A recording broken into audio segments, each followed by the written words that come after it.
কে তুমি এমনি দাঁড়াইছো? জীবনে তোমারে কোনোদিন আমগো এলাকায় দেখি নাই, চেনা চেনাও লাগে না তোমারে, কে তুমি আবার এমনি খারাইলা? আগন্তুক যিনি সামনে দাঁড়ানো তিনি বলে আমি আজরাইল আলাইহিস সালাম। বলার সাথে সাথে এ লোকটা হাসিয়া দিয়ে কয়, ও আজরাইল ভাই, কবে থেকে অপেক্ষা করতেছি, আপনি কবে আইবেন? আজরাইল ভাই, যখন তখন আপনি আসতে পারেন, এর লেগে সব সময় আমি ওযু কইরা থাকি।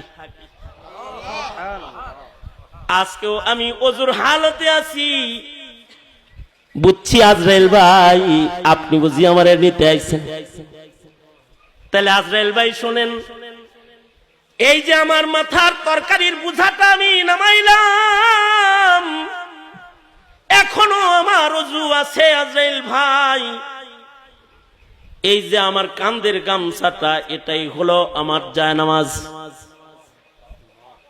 কোন জায়গায় যদি নামাজের ওয়াক্ত হইয়া যায়, মসজিদ যদি দূরে রয়, এই মুসল্লা বিছায়া বাবজু আমি আমার রবের কদমে দাঁড়ায় যাই।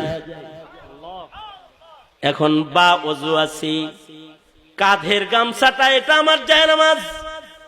ও আজরাইল ভাই, এই যে তরকারির বোঝা নামাইছি, এই যে গামছা বিছাইলাম, এই যে কেবলার রুখে আমি দাঁড়াইলাম, একটু অপেক্ষা করো ভাই, আমি এখন 2 রাকাত নামাজ পড়তে দাঁড়ায় যাব। যখন আমি সিজদায় পড়ে আমার রবকে ডাকতে থাকবো, সুবহানা রাব্বিয়াল আ'লা আ'লা।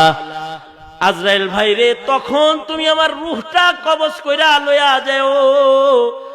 সারা জিন্দেগি ভর নামাজ পড়েছি আর দোয়া করেছি, সিজদার হালতে যেন আমার মরণ হয়। আজরাইল ভাই, সিজদার হালতে আমার রূহটা তুমি কবজ করে নিয়ে যাও। হাসি মুখে কথাটা বইলা গামছাটা যখন বিছাইবার লাগছে, আজরাইল কয়, আসমানে তোমার কথা বারবার আলোচনা হয় বিদায় তোমারে দেখতাইছিলাম। আজকে আর রূহ কবজ করতে আসি নাই, তোমার নেক আমল আর তোমার ইমানের কারণে তুমি আসমানে বড় প্রশংসিত।